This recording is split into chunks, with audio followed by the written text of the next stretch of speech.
Hi, I'm Kyle. I'm Josh. This is Two Guys, One Car. Welcome to our car. Dude, it starts with Two Guys, One Car. That's the name. It should start It's with welcome to our car. No, but it has to start with Two Guys, One Car because that's the name of the thing. Just get in the back seat. Ride along with us. Welcome back to Two Guys, One Car, a podcast designed with a purpose to encourage everyone to live rather than exist. This week we have Nathan Moss on the pod. Nathan has built an ecosystem called Uncle Nathan Co. Under it you will find the Post-School podcast, the Uncle Nathan blog, and of course his social pages. In this episode the guys talk about what inspired Nathan to start this journey, money mindset as it's something Nathan is extremely passionate about. Travel is a hot topic as Nathan has recently been doing a lot. He shares the lessons he learned from a unique experience where he went from the insane wealth of Qatar to a month and a half later being in the poverty of India. Nathan has a unique outlook on the world. He's a young man who recognizes the resources and opportunities available to him. He's set on making the world a better place and creating the dream lifestyle for himself and his future family. To do all of this, he understands hard work and discipline must become routine. I hope you learn something from this and more importantly, take the knowledge and turn it into wisdom. Wisdom being applied knowledge. Find an application for the lessons learned in today's episode. If you do find value, please send us and Nathan a DM letting us know what you got from it. Join us for this week's challenge, and as always, love you all. See you in the next one. Yeah. What's your metric when you look for guests for your podcast? Like, what are you looking for? Honestly, like, to me, it's just, do you have a cool story that I'm interested in, yes or no? Mm-hmm. If the answer is yes, then come on the pod. Yeah. Do you get a bunch of people reaching out to you ask to come on the pod? Oh, God, it's like, my message requests are fucked. I actually, miss a lot because it's actually ridiculous now. I'm like, I don't even have that many followers on Instagram, and it's still just, all the time. Hey, wow. You think I'd be a great guest for your podcast? I'm like, no, I don't even fucking know who you are. Why would you be a good guest? And it's always the person that almost begs to come on. It's like, why would I ever have you on? Yeah, for them it's just a marketing thing. Yeah. I'm like, I don't want you on the podcast for exposure. I want you on the podcast to teach someone something. So if you're messaging me without even following the account, then there's no way I'm letting you on. That's not at all how it works. Yeah, it's like, maybe you could teach someone something, but your intent coming forward isn't that at the top. That's exactly. Clearly not at the top of your priority list. Yeah. And how did you get the pod started? Like, what's the origins of that? What sort of led you to want to start a podcast? Honestly, the podcast was off the back of the blog. So I started the blog because I wanted to help people get through high school. That was the biggest thing for me.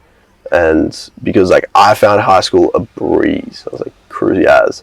And then I got to the end and I went back and started working in my old high school as an SLSO. It's only year 11 and 12. What's an SLSO? It's student learning support. Okay.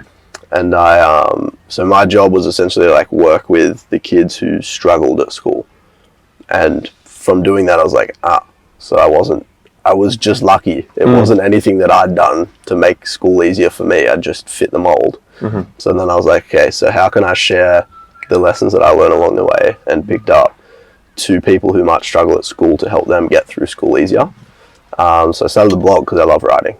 And then just started sharing stuff about, doing school right, doing uni right, starting a life focus around travel as well, because that's something that I've always loved and been passionate about and found the most learning from.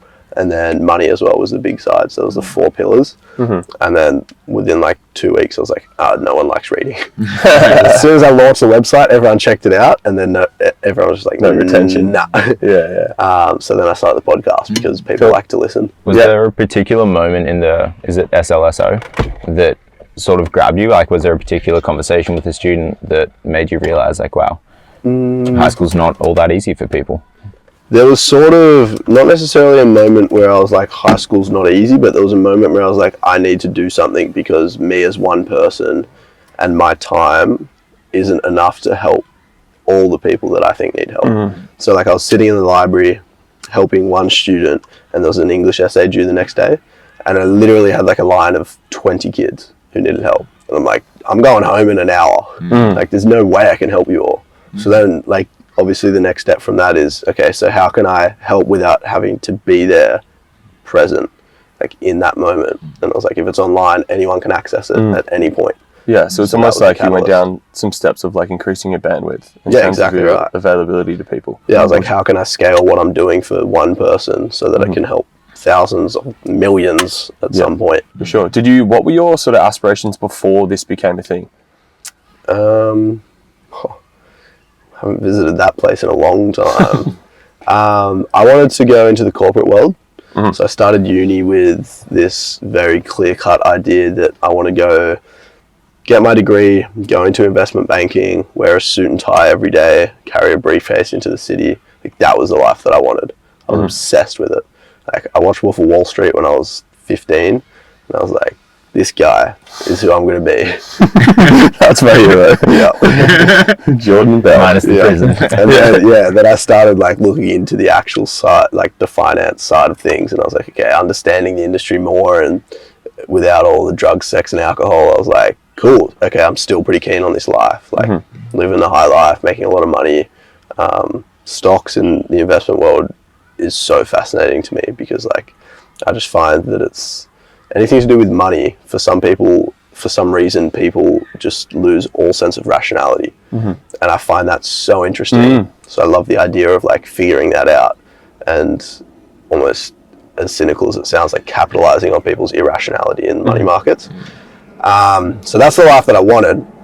And then when I found out how fulfilling it is to help other people in more of like a passion sense, I was like, damn, I don't want that corporate life at all, because it's so underwhelming when I'm just doing everything for me all day, every day.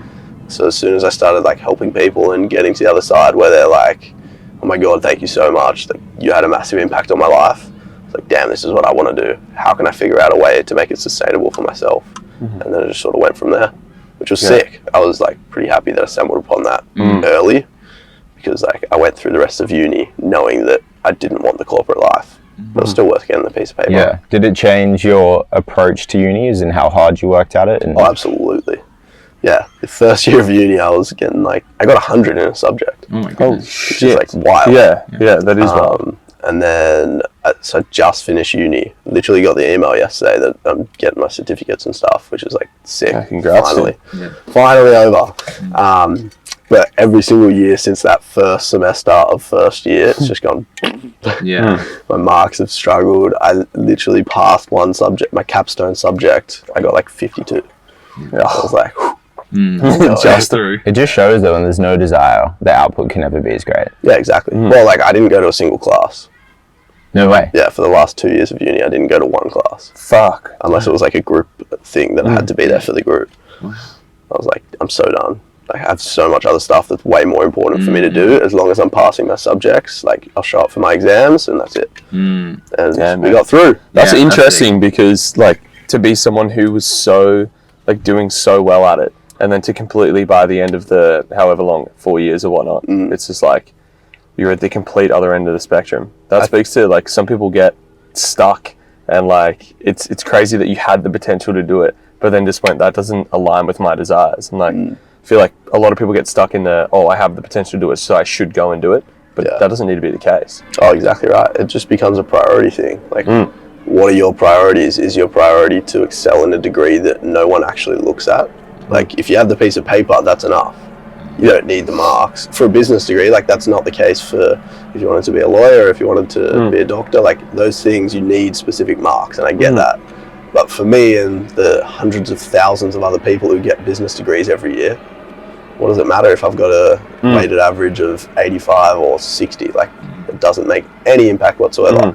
So I was like, okay, uni doesn't have to be a priority, just the piece of paper does.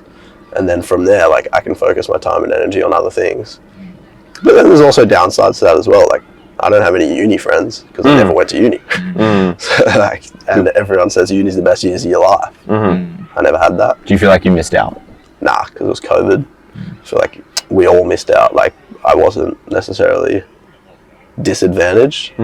I feel like I might have missed out in the sense that like I didn't get to experience that college life, but I also don't think I was in a position to anyway because of COVID, because I wasn't living on campus. And based off your desires, it didn't necessarily seem like that was a priority for you or a focus. Yeah, not really. I actually found uni to be very what's the word? Unproductive. because what I was learning felt so outdated, and I felt like I could learn so much more in a much more efficient manner on YouTube for free. So every time I was like sitting in a class or reading something or going to a lecture, I was just like, this is stupid. Why am I here? Why am I paying for this? And it was so tough to get through. I don't think uni is going to be as important in like the next 5 to 10 years as it has been for the last 5 to 10. You can feel that like tension as well across the board, and with people making better decisions. There've been more education in terms of like your options as a young person. Like we have like the most amount of options anyone's ever had. Yeah. Like by like tenfold. Like it's insane. Absolutely. It's an interesting coin to look at, because you've got like the side where we have so much scope to do whatever we want to do, and the side where there is so much potential for every job that currently exists to be made redundant in the next 20 years. Yeah, so it's like, what do you focus on? Yeah, it's such a different brand of focus. Like we're always taught to pick one thing and stick with it, but now it's kind of like, do you just develop yourself and then so you can be malleable, or it's like it's real. I think, but it's a good system for cream rises to the top. Realistically, like if you're willing to put in the work, then it's going to pay off. That's true. 100%. I think it's just sort of finding the avenue, because with the options nowadays, like it's literally endless. People just struggle to find like a meaning, a purpose, and they see one of their friends diving into an avenue and like they have nothing that they're really like drawn to. And I think it's because of the consumption cycle. I think too many people are just stuck consuming rather than creating, and the way you sort of find out what you want to do, at least like in our experiences, is by going out and trying things for yourself versus watching somebody else do it. Yeah. Which is hard, because to your point, and I'm probably regurgitating it, but it's like, there's so much consumption and it's so easy for that to be normal. Like for us, it's people don't bat an eye if you're consuming shit all the time. It's like no one bats an eye, and it makes it so much harder to create. But once you fall into that creating mindset, absolutely. I feel like for me, something that I always have at the forefront of my mind when I'm scrolling like social media or whatever is like, am I going to walk away from this interaction with my phone having learnt something or feeling like it was productive, or am I going to walk away thinking, holy shit, I just wasted 3 hours of my life that I'll never get back? And I think with that mindset, like it's easier for me, because like if I'm on TikTok, I can look at videos from a work mindset and be like, okay, so this trend's sort of blowing up and like video content is starting to move like this way, subtitles are starting to pop and get color and there's icons and whatnot. So it's easy for me to go onto TikTok and scroll and convince myself that it's productive. But like realistically, it probably isn't most of the time. But I think people need to understand that you can curate your feed to motivate you or demotivate you. And I think like if you put the intention there to have a feed that inspires you every single time you log into the app, then outside of social media, outside of consumption, you're going to be more inspired to create some sort of impact and growth in your life every single day. And like I think as long as you're progressing as a human every day, then no matter what jobs arise in the future, you'll be prepared to tackle that opportunity when it comes. I think if you rely on having a certain skill set made for a specific industry right now, those are the people who will be caught out. But if you're not focused on building a specific skill set and you're more focused on building a general emotional intelligence and a general sense of, okay, this skill is really in demand and a robot would struggle to do it, then you'll be fine. No need to stress. Yeah, definitely. You really do need that sort of adaptive energy. And I think it comes through, like, as you were saying, sort of like working on yourself, developing yourself and allowing yourself to have an open mind, because if you anchor yourself to like the traditional route, staying in one job, one field, when other opportunities arise, you're probably going to shut those away because, you know, that's not what I'm meant to do. But when you develop yourself in a way where you can look at opportunities and think, oh, I could see myself doing that, or maybe I'll do this, like then you're going to be okay. Like you're going to be able to swim and not fall as far as so many people do. Yeah, I agree. I think open-mindedness is the best skill that a young person can possess today, because it's just being open to the fact that you might have absolutely no idea what you want to happen. And that's okay. And like just trusting in the process and being like, whatever is meant to happen, it will happen when the time is right. I feel like people don't get to that point because they're too worried about how they would deal with any like wrongdoings. If anything happened or went wrong, they don't have the confidence in their ability to maybe like tackle an issue that comes forward, which comes through confidence, right? And again, back to the consume mindset. If you're just consuming, you're not building up any personality of any sort. Like, definitely. What's your you have a really interesting perspective on money. I love the way you see it, because you openly talk about money being something that's like, you love money. And most people looking at the stuff that you do would be like, wait, that doesn't make sense. Like, he loves money. Usually you should be saying no to money and yes to experience and whatnot. So maybe go into some detail about your perspective on money. I think like something that I understood really young is that money isn't everything, but money is a catalyst for anything. So like, to me, as much as I am obsessed with the idea of making money, it's not an obsession from a materialistic standpoint, it's an obsession from a freedom standpoint. If I have money, I can wake up tomorrow and do whatever I want to do. And like, to me, that is the dream. Like, complete freedom to choose what I want to do with my time every single day is where I want to get to. And I already feel like I'm so close. Like, in this case, I feel like I'm 3 months away. By May this year, I'm going to be living the life of my dreams. Like, are you kidding? Yeah. Tell me that a year ago and I'd be like, that would be sick. I know exactly what that life is, but I probably won't be there in a year's time. And now I'm sitting there like, pretty ready for this to happen. And that's all come from the basis of two things. Understanding when I make money, what to do with that money so that it continues to grow, as the first and foremost thing. And then number two is a complete confidence in my ability to make money if I ever need it. And I think like once you have both, because people get stuck thinking that I need to keep working this job that I hate because I don't know where my income would come from otherwise. And whereas I've got the complete opposite mindset. I'm like, I would rather be broke than work a job that I hate, because I know there are so many other ways to make money out there that I would enjoy much more than the job that I don't enjoy. So like, to me, it makes absolutely no sense to stay in a job purely for the income.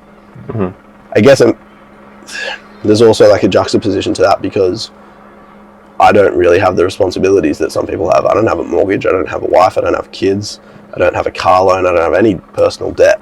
And like, obviously if you need an income coming in, it's so much harder to take that leap. But I think the way that I look at it is like, I'm so confident in my ability to make money that I will set up multiple streams of income. So if one gets cut off, there are still other streams that are bringing that money in. And I think that's like really crucial for people to work towards, is like not just having a reliance on one stream of income. Like, you need money coming in from so many different areas, and from that point, like, you are free to make choices because you don't have to stress about one of those channels being cut off. And then, like I said before, the other side of that is knowing what to do when the money is coming in, because money comes and goes. Like, there'll be times when you're making a lot and you'll be like, holy shit, what's going on here? And there'll be times when you're making none, going like, okay, I need to step up my game. And that's just like, everything comes in cycles. But when you know what to do when the money's coming in, that's when you can be confident in the future when you don't have lots of money coming in, because you know you've got this little nest egg. It's like what I did, and I'm so grateful that I did it and lucky that I knew how. But when I literally, the year after school, when I started working at my old high school, and I was like an SLSO, but COVID hit, I was doing all of that online but still getting paid. So that year I saved, like, as an 18-year-old, I think I saved like 15 grand. And I put every single dollar into stocks. So I wasn't leaving my house, I didn't have to pay for anything. So like, every single cent of that went into my investment account. And since that year, I've been able to work like for 3, 4 to 6 months without any income, like on Uncle Nathan, without any income coming in. Knowing that if it ever got to that point, I could just sell my shares. And like, to me, that has been the biggest blessing, because I've never had to be stressed because I've got money if I ever need it. So I think just knowing that when the money's coming in, set yourself up for when the money's not coming in is like one of the most crucial lessons that I've learned. Did you find you ever got complacent during that time because you didn't have that pressure of like, oh, I need Uncle Nath to succeed because I need money, because you already had the money? I think if I saw Uncle Nath as a business, I would have. But I've never seen Uncle Nath as a business. And that's been one of the reasons why it's stayed so genuine, because like, making money from Uncle Nath has never been a goal. It's just like, I have made money from Uncle Nath, but profitability was never important to me. Like, if money comes in, then great. Like, I've done sponsored stuff, like influencer stuff, I've done school talks, I've done council talks, I've done so many different things. And as much as money coming in from Uncle Nathan is great because it sustains, it's set up as a business, it sustains the business, but the end goal for me is to provide value to you. So like, do I need money to do that? No, because it's coming from my own experience. And I think when there wasn't money coming in from Uncle Nathan in the early days, it was actually so much easier to work hard because I was like, I don't want money coming in from this. I'm going to put all of my time and energy into this while I'm not working. It was like my escape. And I loved it so much because it felt like something that I've looked at my friends recently who work their full-time jobs. It's like they'll go to work Monday to Friday, all day, every day, come home, watch TV, repeat. And I'm like, in 5 years' time, the only progress that you will have made is like lots of money, sure. Lots of learnings, because obviously in that environment you will have learned, but you're not building IP. And I think like in this digital age, to build some sort of portfolio online is so important, because if everything died today, like if all of my career aspirations, my business ventures, if they all went to shit, at the end of the day, I've got Uncle Nathan TikTok, Uncle Nathan Instagram, Uncle Nathan blog, Uncle Nathan podcast, to be like, hey, to anyone, like, look what I've done, hire me and I'll do the same for you. Boom, there's money. And I think like that's been so important for me from a personal standpoint, but then like the ability to be helping people throughout that process. I feel like I'm so lucky to be able to have taken that opportunity and be able to help people every single day. That's cool. You said before that you're very close to achieving like your dream life, which is the idea of like waking up and being able to do what you want when you want. What do you think comes from that? Like what feelings are you searching for in that dream life? Good question. I think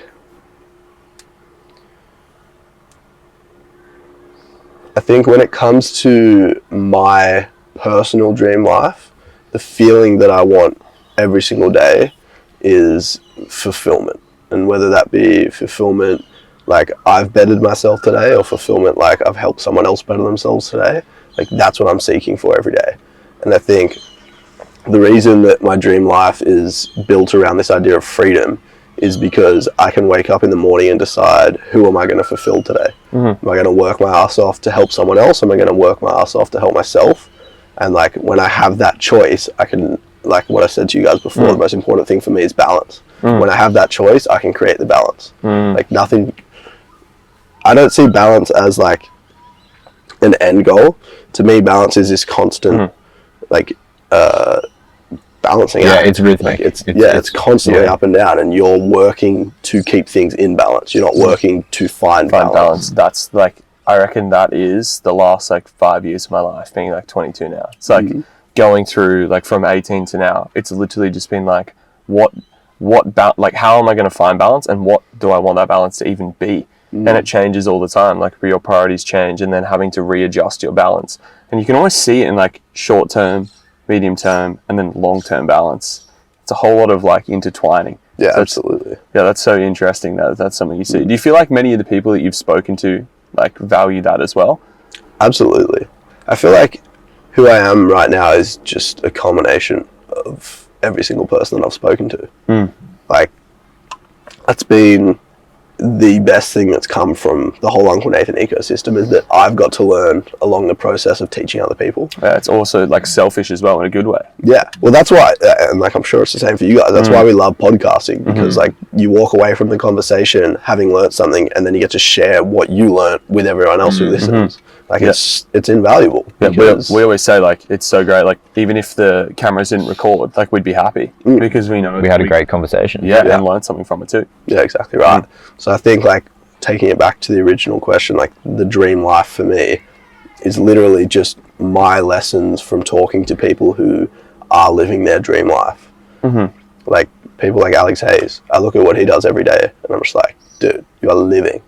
Like he wakes up and he's like, this is what I'm going to do today. I'm like, that's sick. And obviously we have similar interests, so that like really appeals to me, because I want to live a very similar lifestyle to that. But yeah, I think if I can wake up every day and choose whether I need to put time into myself or time into other people, like that's the dream for me. And I want to do that in Bali because I get to eat acai bowls every morning and surf every other. Like that sounds pretty good. It does. is there a fear that when this freedom is given to you and you've earned it, you've created it, that you might not have the discipline sometimes and you might fall too far in the bad path or the path that you don't want to be taking because you're your own boss and there's no one telling you what to do, what not to do? It's a good question. I don't think so, because for me to get complacent and take my foot off the pedal means that dream life slips further away. So it would be doing myself a disservice. And that's what I love about the idea of being my own boss, is because like I don't have to rely on other people to tell me when to slow down and when to speed up. Like I ride momentum. Like right now I've got so much momentum behind me with the things that I'm doing for Uncle Nath and the new like media agency and all of that, and I milk the shit out of that. Like I will keep pushing and pushing and pushing and pushing until I'm at the point where I'm like, okay, scale is like at a good level. If I keep scaling, stuff will get out of hand and then it'll all come crashing down. Like I feel like to me building that dream life is like a house of cards. It's very easy for it to all to come crashing down. Oh, pardon me. So like for me it's really important to maintain balance. I need to have the work side and the play side evening each other out or offsetting each other in a sense. And so like even though I'm going to Bali, that just increases the play, which means I got to work harder so that that level can keep rising together. And I think like if I maintain that mentality, should be right. And where did that work ethic come from? Like, did you have a job as a kid or? Yeah, I mean, I've always, like, as soon as I made my first paycheck, I was like, this is sick. Like I love being rewarded for hard work. And I think honestly playing football since from a young age, like dad's a soccer coach and being around that sort of environment is a very delayed gratification sort of environment. And because like you work hard for years and you might win a premiership after playing professionally for like 10 years. Like, and you've had to work hard that whole time and you don't see the benefits until you get to the top. And I think like myself playing, I've been able to experience that, and I'm just okay with the idea of working hard for a very long time without seeing any results. Like when I started Uncle Nathan, I did 4 months straight of blog writing before I published the website. No one even knew what I was doing. And I'm sitting there like constantly slogging away for 8 hours every single day, building this thing that no one knows about. And then you release it and everyone's like, this is so cool. And now I get like the most common question is, how did you start? And I'm like, I just started and I didn't tell anyone and no one needed to know, because people are obsessed with this idea of like, if I'm going to put in hard work today, I need to be rewarded tomorrow. And if that's the mentality you have, you're not going to get anywhere. Yeah, it's not sustainable. Which is missing from so many people, like at our age, I guess, like people even like from experience, like asking about our stuff, like they'll be asking questions about like, in terms of what they'd value that maybe success is with it. And it's like, I'm succeeding in this every day. Like I get to do what I want to be doing. I chose to do this, like, and I want to do it every day. And I deem that as like the success. Like, yes, other things will come later, sure. But it's like, to your point, it's like you can't expect that to come tomorrow. Like, how do we then, this is a question for you guys, how do we then help people realize that idea of delayed gratification and hard work and like what the end goal actually should be? I think it's foundations, like people's foundations, I guess. Like starting from where, having a vision for yourself. Like it is a messy world. Like we did speak about the opportunity before. We all have so much opportunity, but in a lot of choice, like it's hard to make a decision. So maybe it's people having a direct vision and seeing that if you're going to reach that vision, I guess just showing them that it's not going to take 2 seconds, you know what I mean? I like the idea of people more documenting things now. That helps people get a little bit more insight. Yeah, I think it's living it for me. And when I look at who do I draw inspiration from, and it's like Kobe Bryant, Michael Jordan, Nimsdad Perger, David Goggins, Cameron Haynes, all these people that have been putting in the work silently for years to build themselves to a platform where the whole world knows their name. And that's what it is for me, because I see what they do. And I know the only way to get there is by putting in the reps every single day. And I know that like they don't have a camera in their face 24/7. Like David Goggins especially, he lives it every day. And for me, that is kind of that's the blueprint. I need to be putting in the reps every day when no one's there, because if I only go for a run when I feel motivated or feel inspired, then I'm going to be running like once a month. Yeah. You know, I need to I can't let my feelings dictate my behaviors. That's something I've really been focusing on recently, because the minute you let your feelings dictate your behaviors, like I'm never getting out of bed at 5 a.m. to go to the gym. I'm never going for a cycle late at night or doing a swim, whatever it is, that's never going to happen. Because early morning, late night, I don't want to do that. So it's ignoring that and just putting in the work. It's signing that contract, and there's no negotiables. Like, you said you were going to do this, so you do it. And what it is for me is knowing who the contract's to. The contract's to myself. It's not to like anyone else. It's not to people that follow me. It's not to my friends, my family. The contract's to me. So like, I'm letting myself down if I don't do it. And I'm always there, but the other people aren't. So it's easy to not do it if, you know, oh, like Carl's the only one holding me accountable, so I'm just going to go for that run when he's there and I feel pressured by him to do it. He's not going to be there all the time. Like, when I sign it to myself, then it's like, right, dude. Why do you want to do it for you? Why do I want to do it for me? That's a good question. I want to do it for me because that's just when I feel the best. Like, something I chase each day, when I look at what makes a good day, it's how I feel. How do I feel throughout the day? And there's certain behaviors that will dictate how I feel, and certain habits like eating clean will make me feel better. Being around people I love makes me feel better. But the reason I want to do it for me is because you can do it all the time. Then you can, because I'm always with myself. Like, that's the longest relationship I'm in with is me. It means there's no days off. Whereas when I do it for other people, there's also a fear, right? There's also a fear of, say Kyle dies tomorrow. Say I'm doing all of this for him, the podcast, everything, it's all for him. He dies, then it's like, well, what do I do? I'm lost, I have no direction. But when you have a clear purpose, it's like, okay, this makes a lot of sense and it's sustainable in my opinion. Yeah. Yeah. I agree. Beats being stuck with yourself, for sure. And like spending time with yourself, definitely. Like that leads to that, for sure. I feel like I'm sort of, as much as I'm aligned with all of that, I've done so much thinking about this. Like, I feel from a personal standpoint that my purpose is to serve other people. And like, with that idea in mind, and that's for two reasons. Like, I feel like I've been blessed with a brain that works and people around me who care and experiences that teach me.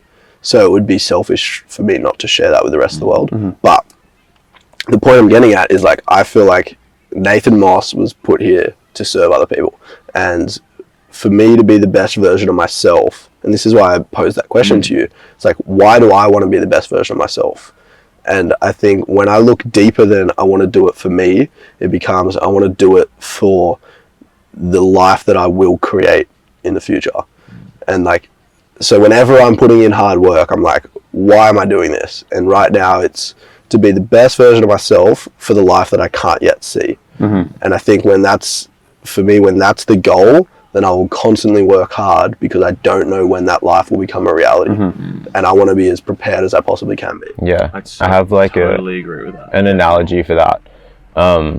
Like for me, I'm Christian, so I'm always like chasing the man that God has called me to be, and I'm never going to be there. I'll never be perfect, but I'm always like close. I'm one step behind it. And you know, Mario Kart, like ghost mode, how you can race like the best version of yourself. Anything I'm doing in life, like that, there's me, and that's the ghost, and he's always one step ahead. And I'll never obtain it. I'll never get to where he is, but I'm always there. And I know when I'm lacking. Like, we all know when we're not putting in the work, and that's when he gets further and further away. It's like, all right, man, like, pick up. You got to chase that. And it is super important to have something that you're chasing that you'll never obtain, I think, because when you get there, when you're like, oh, I've made it, it's like, well, what do I do now? I have no goal, no purpose, no direction. But I think it's so important to always keep going. And that's why for me, like, retirement doesn't make sense. Like, I've never understood the concept of retirement. Imagine how bored you'd get. Yeah. And it's like, if that's the goal, right? If you're like, I'm going to put in 50 years of hard work so that I can retire. Why? That makes no sense. I find it so I'm talking about it to people. Like, that's not guaranteed, because you might die, right? And you might never retire. It's like, also at the age of retirement, your body is now far less capable of doing what it could have done when you were like fit and healthy, and that's when you should have been doing the things you wanted to do. Yeah, something that like scared me to my core that I heard a few years ago, and also inspired me massively, is like, whenever you're wondering whether you should put in the work, like think about this sort of situation. Like, the day you die, you meet the person that you could have become, and it's just like, you're looking at that person going, shit, imagine if I just went to the gym that morning, or imagine if I started that business that I had the idea for, or imagine if I told that girl that I love her. Like, gives me the chills, man. And what's even more on that is like, you meet the person you could have become, and you see the steps, like you see the moments in time, the key moments where you zigged when they zagged, and that's all it took. And it was like, because they went right and they said that thing to that girl, that led to that. But then, like, I also feel like it's so easy to hear that and be like, all right, so if that's the case, I'm now shit scared of every decision I make. Yeah. See, whereas I don't actually think that's true. I think it's about every opportunity you're faced with, no matter what decision you make, as long as you make a decision, you will find the right outcome. It's all about like intention. If your intention is set to level up every single day, then no matter what decision you make, you'll find a way to level up every single day. And you can have intention, but is it the right intention? Like, how are you developing yourself so you can be the right, like, intentional in the right ways, like having actual control? Like, for ages I thought I had control, like as a young kid, young adult, like thought I had control over what I was doing, and then just like came to realize, like, I'm just going through motions. Like, yes, I've picked to do certain things, but it's like the intent that I'm using isn't what I even desire. Like, you don't even give time to think. You just pick things and roll with the punches. Like, is that intention actually where you want it to be? Then, like, something else that I was talking about with my new favourite human in the world that I met in Bali a week ago. We were chatting last night, and I was like saying, I was like, it just feels like I'm at this point now where everything that could go right keeps going right. And she was like, yeah, it's when you convince yourself that you're a lucky person, you become a lucky person. Like, when you convince yourself that things go right for you, things go right for you. And the vice versa is also opposite. Like, when you convince yourself that you're an unlucky person and things don't go right for you, things will continue to go wrong. And I think, like, it just comes back to that intention card. Like, once you set your mind to putting yourself in the best position to capitalize on good moments, and believing that those good moments will come, they will start coming and they will keep flowing. Definitely. And I think it's also where you draw your attention to. Like, it would be interesting to see how, if you looked at someone's day, someone that had this I'm a lucky person mindset and someone that had I'm an unlucky person, they have the exact same day, and it's only when they reflect on the day that they realize, like, oh, it's all my outlook. Like, the unlucky person, you know, drove to work, they got cut off, or they got in a car crash, the boss yelled at them and like they messed up, and I don't know, they dropped their dinner on the floor. And the lucky person, like, was driving to work, like they almost had a car crash, or they had a car crash, but then the person that they crashed into,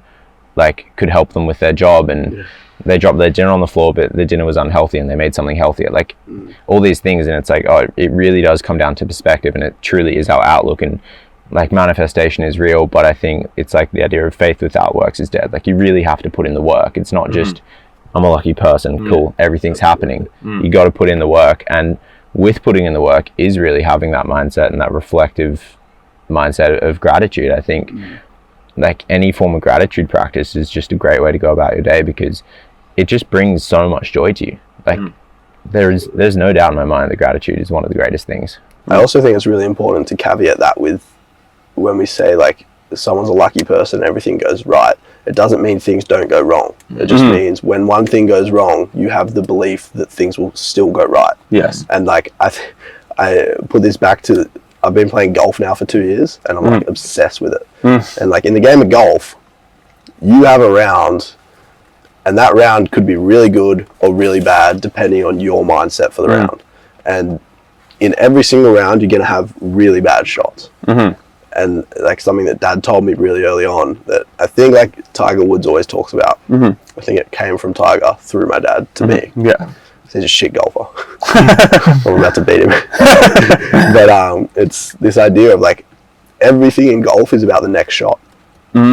Like, and that is, for me, that is my whole life. Like, everything I do, it's okay, what just happened? Reflect. Like, so if we put it back into terms of golf, like, that was a really bad shot. I'm reflecting on the shot. Like, what did I do wrong? What could I do differently? And then once I've stopped reflecting, that's gone. That's in the past. I do not care about that anymore. It's all about the next shot. And the beautiful thing with golf, and I think the beautiful thing about life, is you could put yourself in the worst possible position and still get out of that with one shot. All it takes is one shot. And like, I think with that mentality, it's so inspiring and easy to make mistakes, because I really don't care if I fail. I don't care if I lose it all, because I'm fully trusting in the idea that I'll be able to bring it back. And that is why I love mixed martial arts, because that same mentality applies. You can go 24 minutes in a fight getting absolutely just like ragdolled, but all it takes is like 1 second, one thing you drilled in training camp. That's it. The last minute, last 30 seconds, same mentality. And that's why I like that perfection isn't obtainable for us, because if you have that perfect shot, then it's like, well, I can just replicate this and keep going. But it is the process, it is the journey and the grind, and like the analyzing of like, all right, what did I do wrong? How can I be better? How can I then share this with someone? Like, there's so much that branches off imperfection, and I like that we live amongst that, because it just keeps us going. It's like, why does Michael Jordan still train? Like, the guy's the best. Why does he still train? He is the best. But it's because, like, in his mind, he's not perfect. Like, he'll get to the end of a game having some ridiculous stats that we all look at going, oh my god, like, are you kidding? And he's like, fuck, should have shot that better, should have passed that ball a little bit he's differently. focusing on what he could do. Yeah, and it's, I think, like you were saying before, how important gratitude is. I think reflection is so important, and they come hand in hand, because to reflect then brings that gratitude. Like, you can't be grateful for something that you haven't reflected on. So I think, like, getting to the end of the day, reflecting and being grateful for the good things and grateful for the bad things, because they teach you something too. Like, I think it's so crucial. Do you think you seek perfection? Oh yeah, I'm a perfectionist. Everything that I do, I want it to be perfect, but I have a very healthy understanding that it won't be. And that's what allows me to take action. How did you come to the realization that things won't be perfect? Was it through a hard lesson? Was it through a burnout, or? How did I come to the realization that things won't be perfect? I mean, when I really think about it, I would say it comes down to my parents' divorce. Like, happy marriage, happy kids, happy family, going on holidays every year, and then all of a sudden they're not right for each other. Like, to my young mind, I think I was like 8 years old. To my young mind, I'm like, it doesn't make sense. Like, life should be perfect. Why are things not perfect? And then, as a result of that divorce, my life right now is more perfect than it was when my parents were together. And I'm just like, okay, so if perfection is malleable, then perfection doesn't exist, because you don't actually know what perfection is. And I think, like, that was really comforting for me, because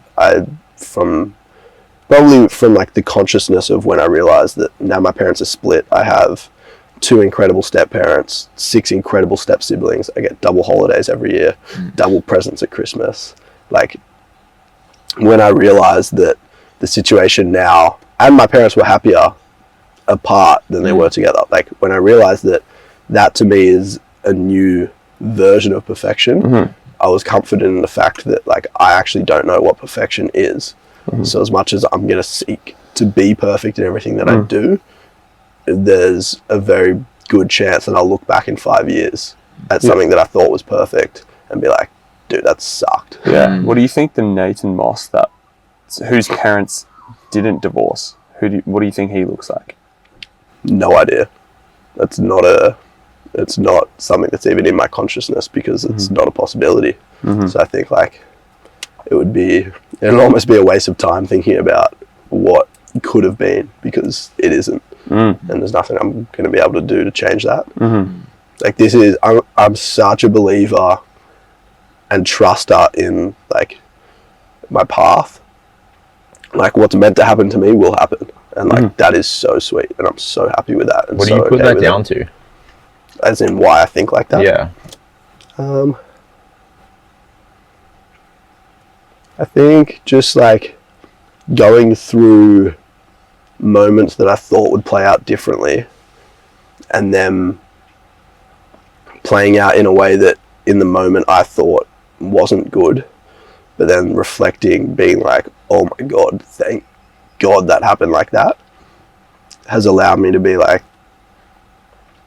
I don't know, I'm not religious in any sense of the word. Like, Dad's Jewish, Mum's Church of England, I went to a Catholic high school. Like, you riddle me that. I'm a believer that there are emotions, and I'm a believer that there is a higher power of some sort. Call it God. Like, I'm happy to call it God, but I've no, like, that doesn't bother me. Yeah. But I think that when I realize that whatever that power is putting me in situations and allowing me to make the choice, and then me being okay with whatever outcome comes of it, is why I'm so okay with the process. Because I'm just like, as long as I make a decision and stick to that decision and put my intention in the right place, like, everything will be okay. Which has come from having experiences that I thought needed to go a certain way, them not going a certain way, and me being okay as a result. So do you find yourself, now that you've had these experiences where your expectation of a situation wasn't met, and then you might have felt let down or bummed out about it, but then it ended up being better, now when things don't go your way, are you almost excited, or how do you feel in those situations? I think from having those experiences, I started to lower my expectation, because I think, like, having expectations about a situation is the surefire way to be disappointed. When you expect something to go a certain way and it doesn't, you get to the end and you're like, why? Like, what? So now I go into every situation not with expectations, but with intention. It's like, when I'm starting this new agency, like, I intend for it to work out, but I'm not expecting it to work out. And then when that's the case, like, if it fails, it was like, okay, this is failing for a reason. Like, what do I change, or how do I adapt, or what has it taught me? And, like, to me, that makes so much more sense than having an expectation about how something should go. It's like, I'm just going to set my intention so that I can work towards what I want to create for myself, but I have absolutely no way of knowing whether this is the right vessel to get me there. So it's not necessarily about making a successful business. It's about living that dream life. And this business right now is how I see myself getting to that point. But for all I know, it could be the complete wrong thing. And if that's the case, it'll tell me at some point that that is the case. How do you think you deal with judgment and embarrassment? I think you seem to have a very, like, open mind to when things go right or things go wrong, you'll just go with the flow. Yeah, I mean, doesn't bother me. Like, I'm so okay with putting myself out there. I don't really give a shit about what people think of me. And I say people as a general term. I care deeply about what the people close to me think of me. But if you're not in my inner circle, you can have your opinion. That is okay. It's got nothing to do with me. Like, that's all on you. And I also think that, like, to make any sort of impact in the world, there are going to be people who don't agree with you. And I think accepting that is the first step at not caring so much. Like, shit, for every TikTok I post, the ones that go viral because it's just, like, hate comment after hate comment after hate comment. But when that thing goes viral, I still get thousands of followers. So it's like, if you really hate the video, why are people following me? And why are you commenting? Well, what I put it down to is, like, those people who do comment genuinely don't like the content, and that's fine. But for every time they comment, it pushes it out to another 1,000 views, of which 250 to 500 people love the content. So, like, in my mind, for every person who doesn't like something that I do, there's another person out there who does. And I'm going to focus on that, because I know that's who I'm targeting. Like, nothing that is good is made for everyone. And I think, like there's a reason that Apple have so many different products. There's a reason there are multiple phone companies. It's because, like, that iPhone 14 Pro isn't the best phone for everyone. And if you had the mentality that it was, then there would be no progression, and you would fail inevitably. So I think, like, when it comes to judgment from other people, that's fine. You do you, boo. When it comes to judgment from myself, I think I can be really harsh on myself. which again comes from expectations, which is something that I need to keep in check. Because like as much as I talk like I've got it all figured out, I so don't. So far from it. Like I still have expectations about things. It's just about reminding myself to reduce those expectations and set intentions. And I think when I expect myself to perform a certain way and then don't, that's when I sit back and I'm like, damn, like what are you doing wrong? But then like on a deeper level, it would make much more sense for me to look at what I have done and be like, holy shit, dude, you've done a lot. Like you're 21 and look at what you're doing with yourself. Like just because you didn't sign that client for your agency that's already bringing in 16K a month, it's like, are you going to look at that like you suck, or are you going to look at that like, dude, look what you've got going on for yourself? Yeah, you're going to let that failure define you. Yeah, exactly right. It's the first attempt in learning. Yeah, and it can quite often be who we compare ourselves to that can determine how we feel about ourselves. If you compare yourselves to the people in your space, the people that are 4 or 5 steps ahead of you, then no shit, you're going to feel shit about yourself. But if you compare yourself to other people, then you'll probably feel better. And I think like just comparison in general is such a danger. And like, even though you might feel better about yourself, comparing yourself to people that are below you on that progressive journey, I still think that can be quite unhealthy. I think it's everyone's on their complete different path, and yes, you might be taking similar routes, but at the end of the day, we're all driving different cars. We're all taking different roads to get to the same place or to get to a different place. And how could you compare that? Like, and even if you drive the exact same road, you're driving it at different times. You know, someone gets a traffic light, someone doesn't. Someone steps out in front of another. Like it's a completely different experience. So how could you ever compare that? I was going to say the exact same thing. It's very easy to view it like you guys are all running a 100-meter race, starting in the line. Like it's fair. Pardon me. But like in reality, some people are starting with 15 meters to go. Other people are starting the 100-meter race needing to run a kilometer. And like, who are you to say that you're better off than other people or worse off than other people when you have no idea where they've started? And I think like, as long as you just always bring it back to like, you're driving your own car, there's no one else in the car. You can invite people in the car, but like they might leave the car because they've got their own car to get back to as well. And I think like, if you sort of focus on every experience and every day, like it's you versus you, it's so much healthier than you versus the world. How do you think you can convince people to realize they're running in a race of one, not a race of 20 people? It's just them in their own race. Good question. I think like, and this is what I think I said at the start, it comes back to a willingness to be okay with that idea. Like you can't teach someone who's not willing to learn. It's very difficult to do that. And I think that's why I've had this conversation on the podcast quite a few times. Like, as much as I believe my content could benefit anyone that consumes it, I'm also understanding of the fact that not everyone is ready to consume it. So I think like when someone's ready, then you can educate. But until that moment when they in themselves become ready, like there's nothing I can really do for that person. It's like trying to tell someone that they're in a bad relationship. Like if your friend is seeing someone who you don't think's right for them, and you openly just say, hey, I don't think this person's right for you, they will find every reason they can to disprove your point. Like they will be like, no, like this is right for me. I'm in the right situation. This person is right for me. Blah, blah, blah.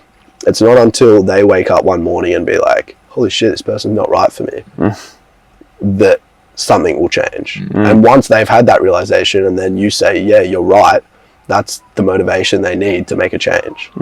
So I think like my job or my duty in helping other people is to be there when they're ready to make a change, not necessarily try and convince someone that they need to make a change. 100%. That's void of greed, which is amazing. Because at the end of the day as well, like who are we to say what's right and wrong? Yes, everyone might deem that as an unhealthy relationship, but that might be the healthiest moment in their life because they're going to learn tenfold. They're going to learn 1,000 lessons in that relationship, which are then going to carry them forward. And if you look at it from the perspective of 10 years later, that was one of the best experiences of their life.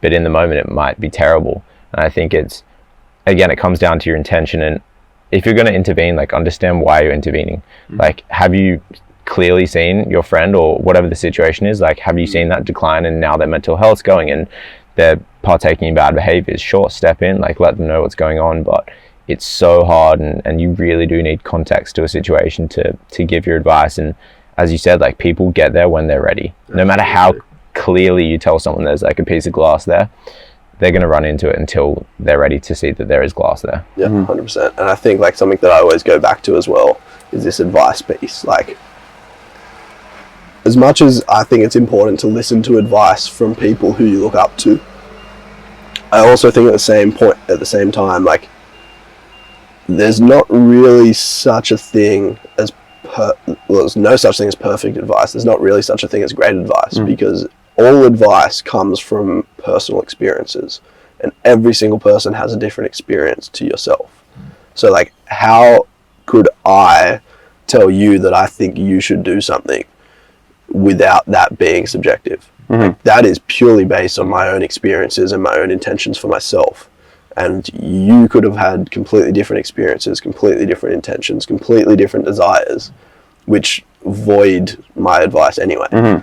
So it's like, as much as I guess what I'm saying is like, take advice from other people with a grain of salt. Like, understand that that's coming from their own biases, their own experiences, and their own desires for themselves.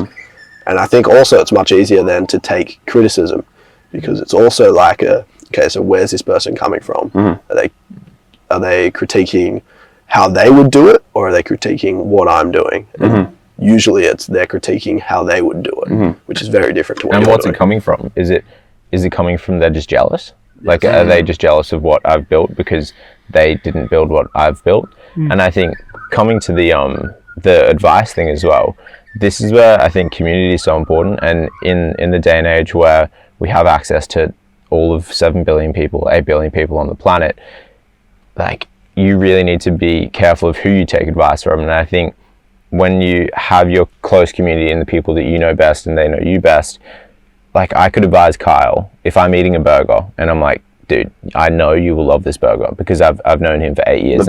You ate this one. Yeah, that wasn't that great. And I know what he likes. So I think in that sense, that advice is warranted, and he'll probably take that with far more weight than if some random guy in the street's like, dude, this burger is the best thing you'll ever eat. And that advice applies to like all aspects of life. When you truly know someone and you have a foundational relationship built, then I'm gonna listen to what you say a bit more, and I'm gonna take what you say with a bit more weight and process it a bit further, versus, as you said, just anyone telling me what to do. Which is so valuable.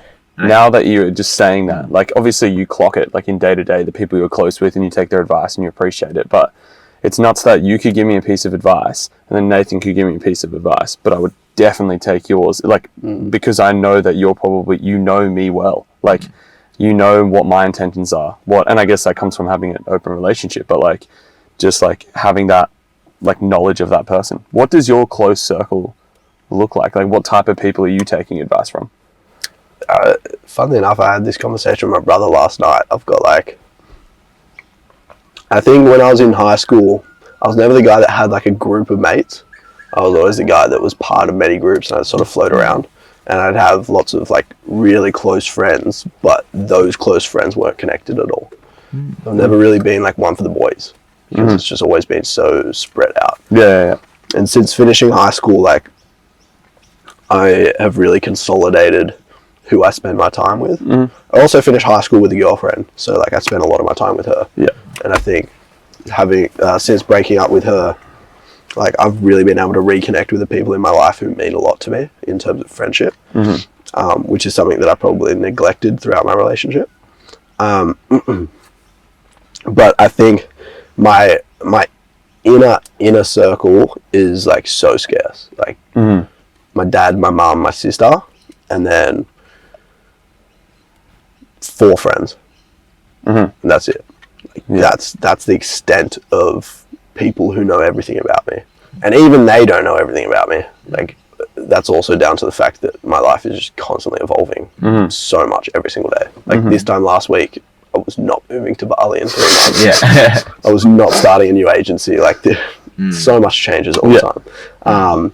But like, those are the people that I know, if I was in a situation and I needed someone, they would drop everything to be there. Yeah. And that's how I sort of value like different levels of friendship. Like, are these people observing and happy for me, or are they observing and want to be there for me, or are they waiting for the call where they need to be there for me? And like those are the different tiers for me. So I've got a lot of people who observe and are happy when I'm doing well, and like I consider them friends and mates. I've got quite a few people who are observing and like would drop most things to be there for me, and they are definitely like within my inner circle of a sense. But yeah, there's only 6 people maximum in that inner circle. And I like it that way because then I can focus all of my energy on those people. And I've only got limited energy every single day. So it would be unrealistic of me to assume that I could put that much energy into 20, 30 people. I can't. Yeah, you're going to get a far deeper relationship with those 6 people versus if you had 15, 20 people. And I think that's what's so beautiful about marriage. And when you look at like an old 80-year-old couple that's been married for like 50, 60 years, like imagine what exists within that. And we'll never get to experience it because we're not in it, but you can see when they're together just this like love that they have for each other and this like they truly are one. Like you've experienced so much with that one person or these 5 people. And I think that for me is why I value friendship so like highly, and people that I've known my whole life, I hold on to that dearly, provided that they align with my values and my morals and ethics and where I want to go in life, because that's a danger where people say this all the time, but people value what is it? They put value on like time spent in the relationship or time spent with friends, and that equates to value. But that should not be the case. I think it should be down to the foundations, the principles, the morals, the values, and just like how much do you love being around them? And as you said, what's your condition of love for them? Is it unconditional? Would you do anything for them? Would you drop whatever it is? You're at the most important job interview of your life, but your friend really needs you. Like, are you willing to get up and walk out for them?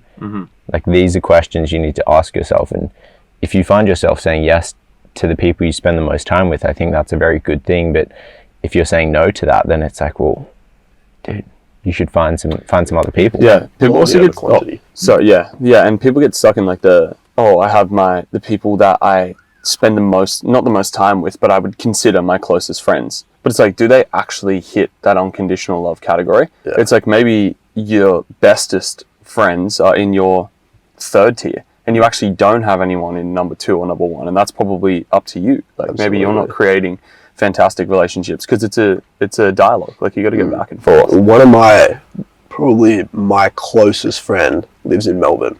I see him maybe 3 times a year. And we chat maybe 3 times a month, like once every week or 2 weeks. But I consider him like my closest friend. And we don't spend any time together. Why do you think that's the case? Why is he your closest friend? Because like the shared experiences that we've had, no one else has had such a deep level of experience with me.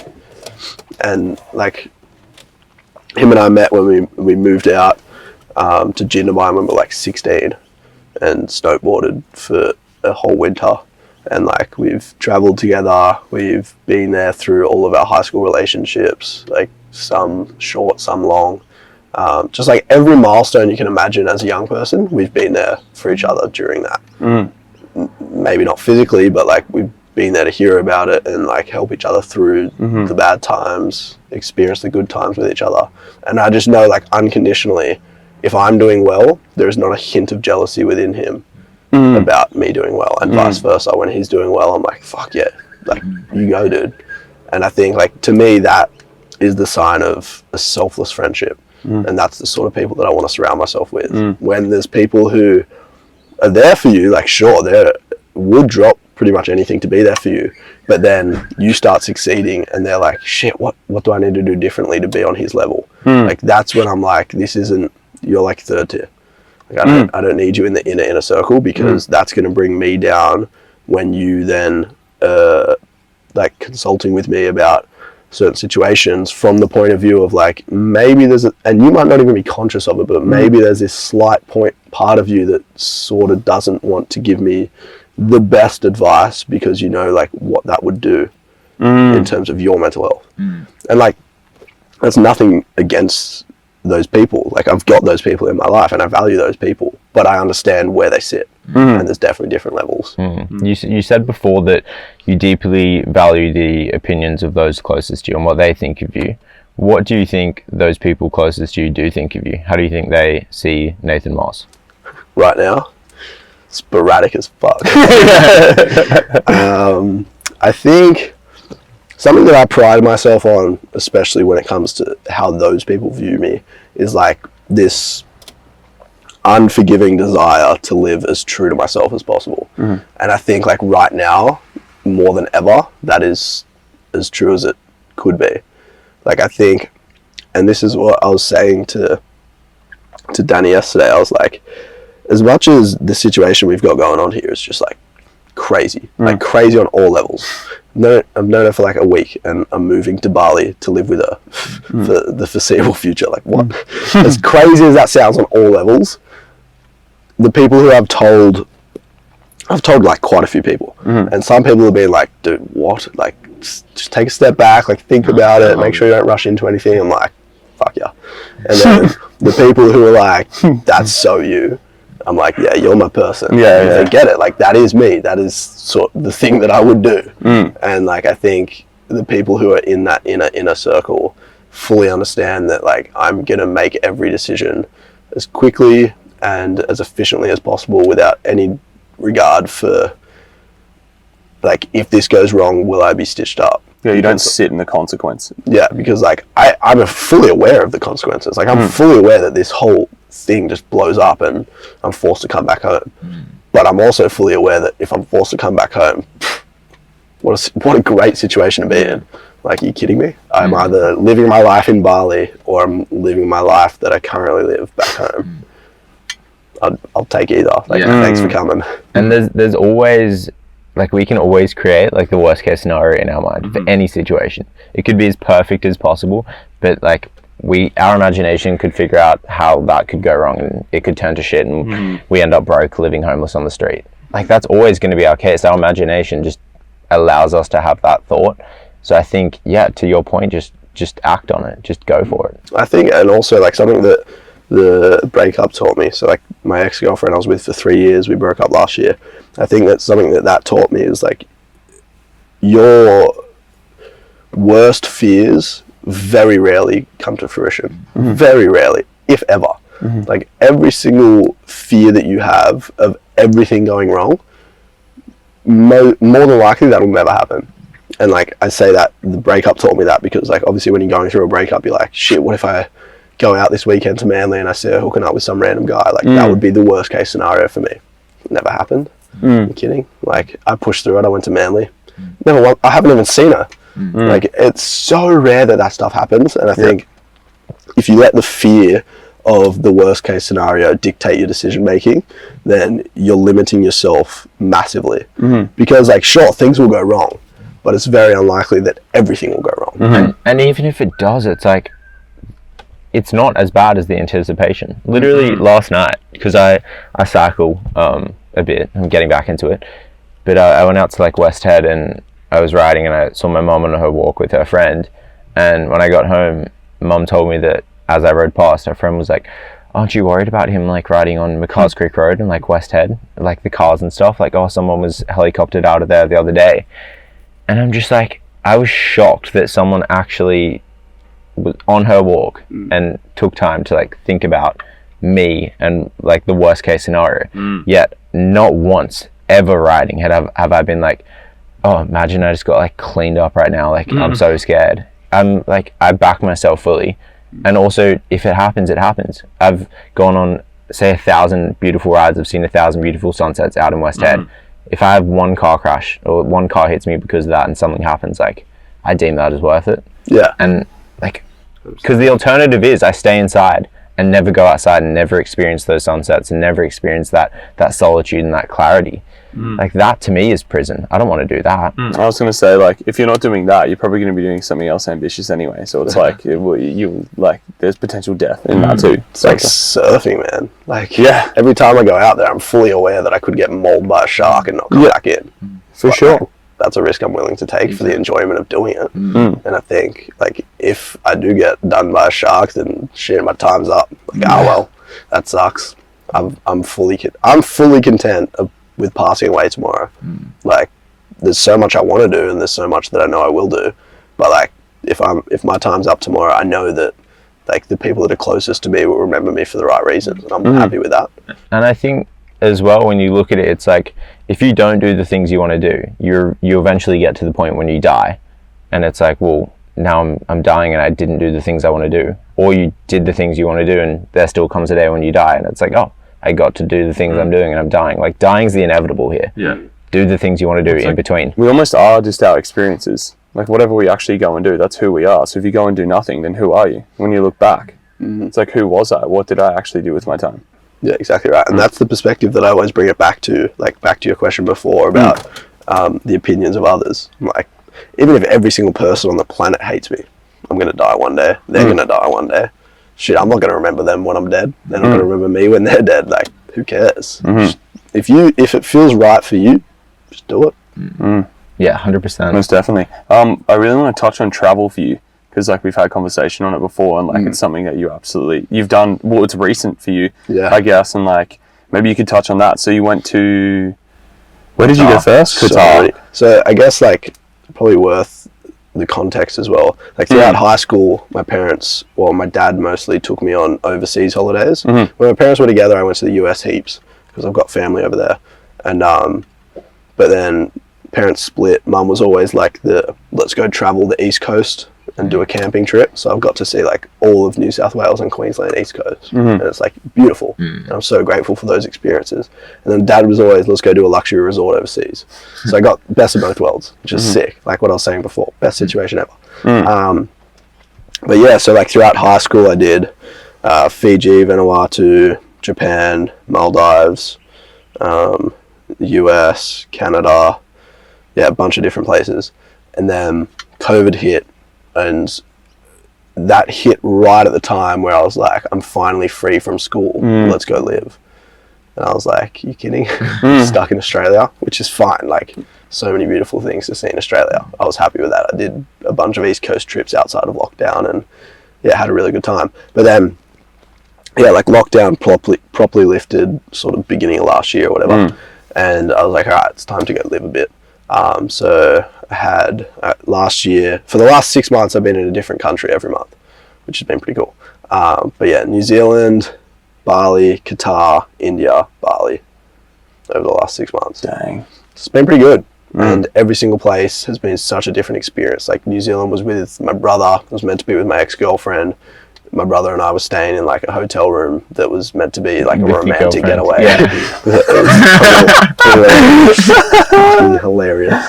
And we had the time of our lives, like bungee jumping, snowboarding, jet boating, like such a sick trip. Spent so much money, lived all posh and whatever. And then went to Bali with my boys and had like such a fun trip. Like that was just party vibes.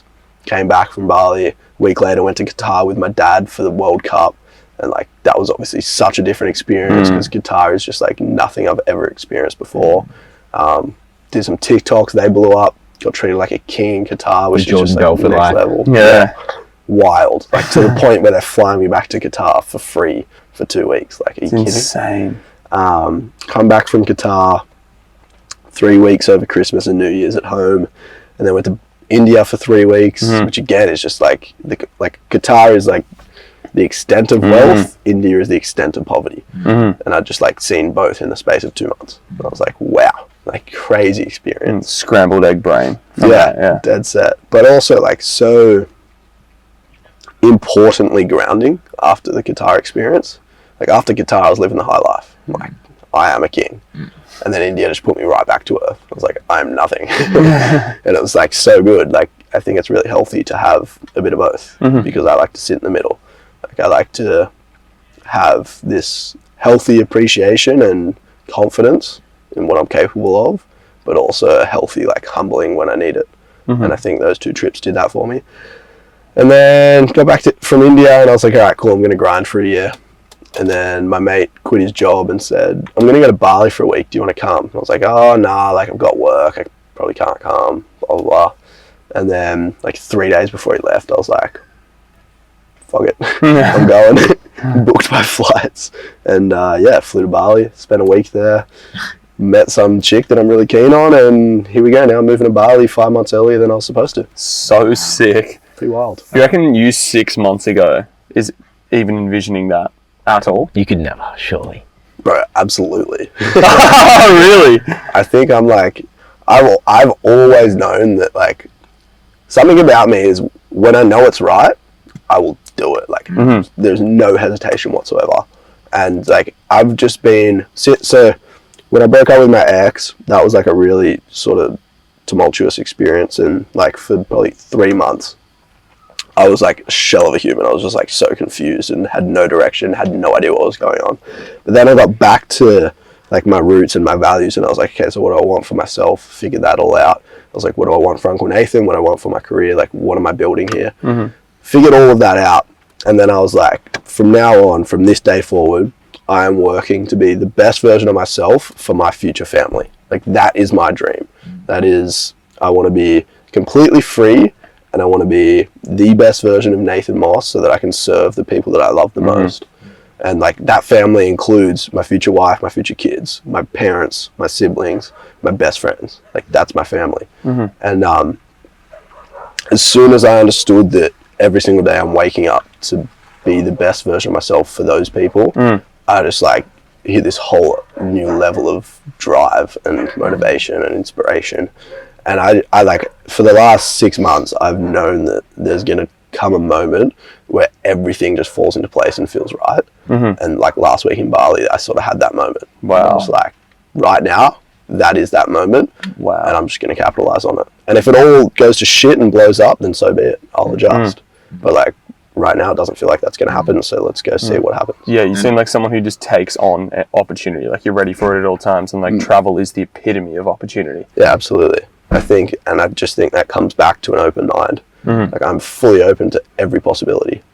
And when the possibility arises, let's explore this, see what happens. And when you look at this moment in Bali where like everything feels right, when you backtrack, what are the key steps or the things that took place for you to get there? Like, is it just hard work, knuckling down? Is it having an open mind? Is it being curious and exploring options? Like, what would you sort of put?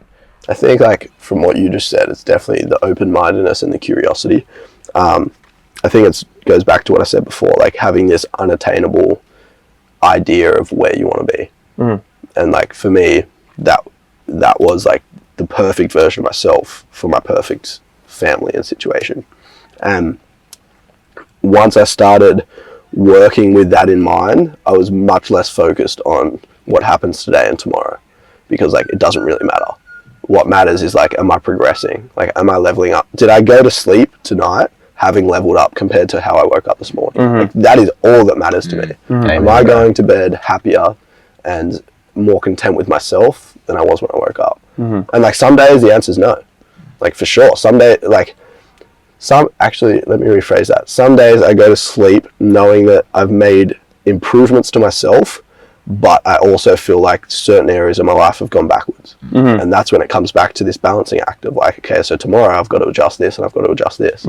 But to answer your question, like, I think the reason why I'm so okay with when something feels right, I'm just going to make the decision and do it. The reason like why I can do that is because I'm so content with what's meant to happen will happen. Like, it all comes back to that. Like, if it's meant to be, it'll be. So why not go and see if this is meant to be? Like, imagine if I went to Bali, met Danny, everything like felt right. I was like, I've wanted to start this agency for so long. This has just been the catalyst to actually really get it going, because I'm like, the sooner I get this going, the sooner I can move. But like, imagine if I come back from Bali, I'm like, that was awesome. Like, for the first time in a long time, I felt like there's no reason why this situation wouldn't work for me.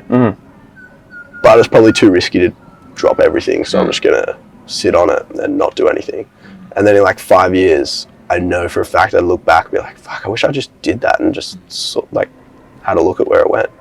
Like, regret is the scariest thing for me. Like, I'd much rather get to the end and be like, it didn't work out, than I wonder if it would have worked out. Do you live with any regret? Nah, I live with things that I would do differently, but I don't regret how I did it. I'm just like, if I had that time again, I would do it differently. But like, I'm okay with how I did it. So whatever. This quote that Josh said to me the other day has stuck with me. Like, I cannot stop thinking about it. Oh. Yeah. Oh, dude. So if you think the price of winning is high, wait until you get the bill for regret. Oh, yeah, that's sick. Like, that is just, I've written it, like, I have a whiteboard just dead center on my bed, and I've written it in big letters. So whenever I go to sleep, it's like the last thing I see before I go to bed. That's so cool. So I'm just like looking at it, just thinking about what did I do today that I regret, and what can I do tomorrow to ensure that that becomes a win, not a regret tomorrow night when I look dead at this whiteboard again. And like, regret is so weird because you can see it from a day to day, you can see it from week to week, you can see it from year to year. It's just so, the weight of it though, it's the never knowing. The never knowing is the hardest part, and this is for me like kind of a bit of a side tangent, but like I'm super passionate about mental health, and like suicide for me is just the saddest thing in life, and I truly would love to see a world where suicide is eradicated and doesn't exist. But like for people to never be able to find an answer as to why someone like they loved and knew took their own life, because for them everything seemed like it was fine, and then one day that person's gone and they will never get that answer. Like, knowing that it's not regret on their side because like they didn't know anything, but knowing that kind of mentality of you'll never get the answer, and then applying that to your own life of like regret and what's in your control. Dude, I can't not do something. And no matter how much fear there is, no matter whatever, how big that moment is, when I know I should do it, I have to do it, because not doing it and trying to live my life thinking what it would have been like if I did it, I simply can't do that. Yeah, 100%. I think like if there's one message to today's podcast, it's like, just make the decision. Like, what is the worst that's going to happen? The worst that's going to happen is you don't do it and you look back wishing you did. And if you don't do it, you will look back wishing you did. being a slave to that fear. That's horrifying. Yeah, let the way that I look at everything is like, obviously it's so easy to get drawn to the idea of what if the worst case scenario becomes true. I like to live like, what if the best case scenario comes true? Like, because it's there's two equally sides of the possible. coin. Yeah, exactly. 100%. Right. And also, like, when you have quite a logical mind, you can analyze the worst case scenario and it's not that bad. Like for you saying, if this whole Bali thing doesn't work out, worst case, you come back here. Like it's really not that bad. And people almost don't give the fear enough time. Like, allow yourself to think those thoughts, but actually dive into it. Okay, what is the worst that could happen? Break it down. Like, actually realize on a realistic basis, what is the worst thing that could go wrong? And then when you figure that out, you're like, oh, it's not that bad. Or you realize that same thing could happen here. If it's dying, I could die if I don't do this thing. So it's almost like we make the best decisions when we weather the storm that is like fear. Like for you, like saying, sit in the fear. Just like, what is the worst case scenario? So okay, know what the shittest thing could happen is this. So okay, well then what's the best thing? So everyone just stops at the shit thing.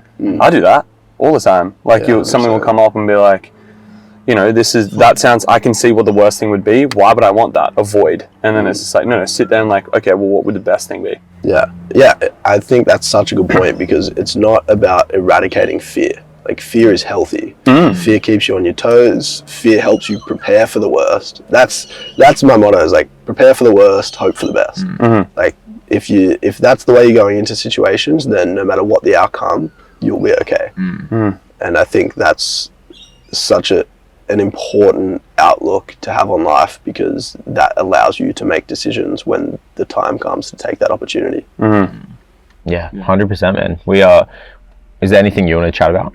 Nah, that was awesome. Yeah. I'm so excited to listen back to that. Yeah. We wrap every pod up with a challenge that comes from the guest. So it could be anything we've spoken about or anything you want, but basically give us a challenge and we will complete it the week that this podcast is released. Whether it's like a one-off thing or throughout the week, whatever you want.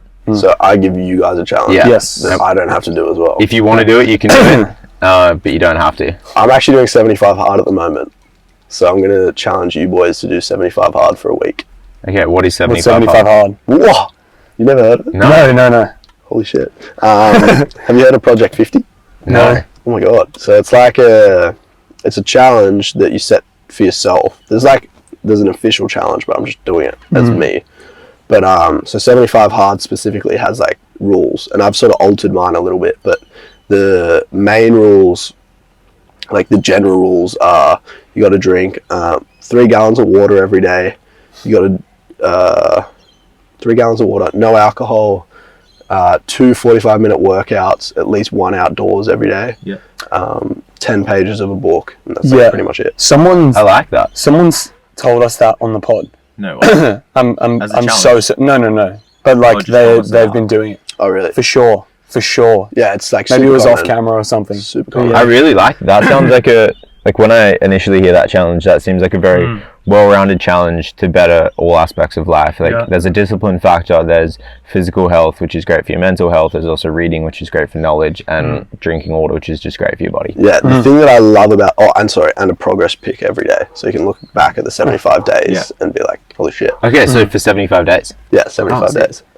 So my rules are a little bit different. I've gone wake up before 8 a.m, like get out of bed before 8 a.m, because I'm the sort of person that works really late at night. Yeah. I don't do early mornings, I do late nights. But yeah, get out of bed before 8 a.m, no alcohol, no vape, because I've been a sucker for the vape lately, and no nail biting, because I really want to crack that habit.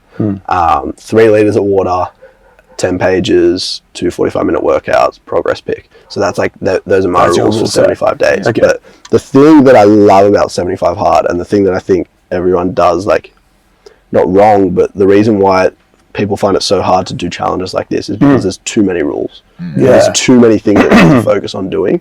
And I think because 75 hard is so simple, like it's literally my screensaver, every morning, like my focus is on those things. It's not about diet. Like I can eat whatever I want throughout this. It's not necessarily about getting a really massive workout in. It's like I just got to do 2 45-minute sessions, whether it's a 45-minute walk or a 45-minute surf, like just 2 45-minute sessions. Yeah. It's not as strict as some people make these challenges. Don't and make it that's such a when big thing. Yeah, just don't forget that. All it's about is you aiming upwards. Yeah, and that's exactly it. right. Yeah. When it's easy to fail, you will fail. And I think like I'm making it really hard for myself to fail because there is scope to do things a little bit differently every single day. Yeah. And I like that it's 75 days because I know the average time it takes for someone to develop a habit is 66 days. So beyond that, it's like by the end of the 75, a lot of those things should be habitual and you will probably keep continuing them after. Obviously, maybe the 45-minute workouts takes up too much of your day, so you dial it back. But like the water thing, whatever else it is, that'll probably just become a habit for you. Yeah. Well, I think like at the end of the challenge, mine, instead of being 2 45-minute workouts, it'll just be like an hour and a half workout. Yeah. That's like they have to be different workouts. They can't be like together. Yeah. But like I've only been doing it for a few days, and I already feel like the water especially has become habitual. I'm not a big water drinker. Like I've never peed so much in my life. Get on it. Like when you said the water thing, I'm like, yes sir, I have like a 5-liter drink bottle here, dude. It's wild. Yeah, I charge water. But yeah, and the beauty of it as well is like when I finish, I move to Bali like the next week. So it's such good preparation because I'll be moving over there with these like new, really healthy habits. So And to your point, like earlier, you're on this momentum train, and you are just adding to it, dude. With that, I'm keen to that. That'd be really great. Keen to like sort of mold it around because I guess we're only doing it in a week. So No, I'm like gonna go 75. 75. Yeah. So Well, like my workout thing at the moment, it just makes sense. pretty much actually does that. And the anyway. water thing makes sense. Yeah. The reading makes sense. Yeah. And what was the other one? Oh, progress pick. yeah, progress. So ideally, I'll probably go actually 75 now. You said that too, because I was going to say if I do it in a week, I want to make it really hard. But traditionally, that's how my brain would think. Just do it in a short amount of time and make it really, really hard, which is, I want to break free of that. So Occasionally great, consistently good. Yeah. We're trying to build habits. We're not just trying to prove to ourselves that we can do something. Yes. 100%. That's the important one. Yeah, so that's your challenge, boys. Dude, Yeah, thank you. I love it. Thanks, I Nath. love that. Yeah, thank you so much for coming on. Yeah, man. What's coming up for you? Like, what's... so much, dude. Yeah. I think What do you like want people to focus on? yeah, from a listener's point of view, obviously if you've never checked out Uncle Nathan, head over to Uncle Nathan Co on Instagram and check out the ecosystem. We've got the podcast, the blog, the Instagram page, TikTok. Off the back of that, like you boys saw yesterday, I've just launched a YouTube channel where we focus primarily on financial and business education. So if you're interested in that, definitely go check that out. That's called Finsightful Wealth. You'll find all the links in Uncle Nathan's Instagram. And then like from a personal standpoint, 3 months till Bali. let's go. Building exciting. my digital agency, getting it to a point where I've got enough money coming in so that I can live over there without relying on being in Australia. Yeah. And yeah, just focusing on myself, focusing on my future, and helping as many people as I can along the way. Awesome. Cool. Thank you, Yeah. brother. Thank Appreciate you, it. boys.